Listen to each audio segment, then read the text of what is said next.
প্লেনের কাছে গিয়ে তিনি আমাকে কোলে করে নামিয়েছিলেন এই গুয়াহাটিতে আসাম ভোটে। সেই থেকে আমার হাতে ছোঁয়া এই মুহূর্তে। আজ 5 বছর বাদে আমার এখানে আবার ফিরে আসে। 5 বছরের অবধিতে আমার আর আশা হয়নি। আমি যেখানে থাকি সেখানে সবার যাওয়া সম্ভব হয় না। আমারও কার্য কারণে এই দেশে অনেকদিন আসাও হয়নি। 2024 এই বছর আমি ঠিক করেছি অক্টোবর মাস থেকে ভারত প্রদক্ষিণে বেরোবো। ভারত পরিক্রমায় যে যেখানে ঠাকুরের কাজ নিয়ে আসেন আমি সেখানে পৌঁছাবো। কেননা দীর্ঘদিন আমি দেওঘরে আটকে আছি। প্রথমে বাবার শারীরিক কারণে ওখানে থাকা হয়েছিল, এখন কিছু কার্য কারণের জন্য আমার দেওঘরে অবস্থান জরুরি, তাই আমি আর ওখানে থাকি। 2 বছর ধরে ওখানে আটকে আছি।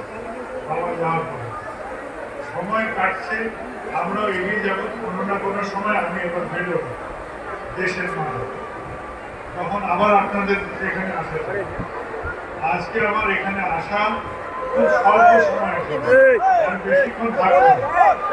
আজকে বিকেলে আমি আবার ফিরে যাব। আমার সাথে আমার ভাই সিপাহীরা এসছেন। গতকাল আমার মায়ের সাথে আমার ছোট ভাই বিপিটাও এসছেন। আর এই প্রাঙ্গণে এখানে সবার এই আনন্দ দেখে আমরা সবাই আনন্দ আপ্লুত। আর এই আনন্দ নিয়ে আমরা ফিরে যাব আমাদের নিজেদের কর্মজগতে, নিজেদের পরিবারে, নিজেদের প্রিয়জনের কাছে, নিজেদের অভ্যস্ত জীবনে।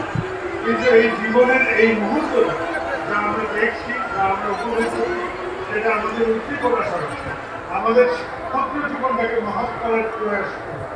সবাই আনন্দ, সবাই ঠাকুরকে ভালোবেসে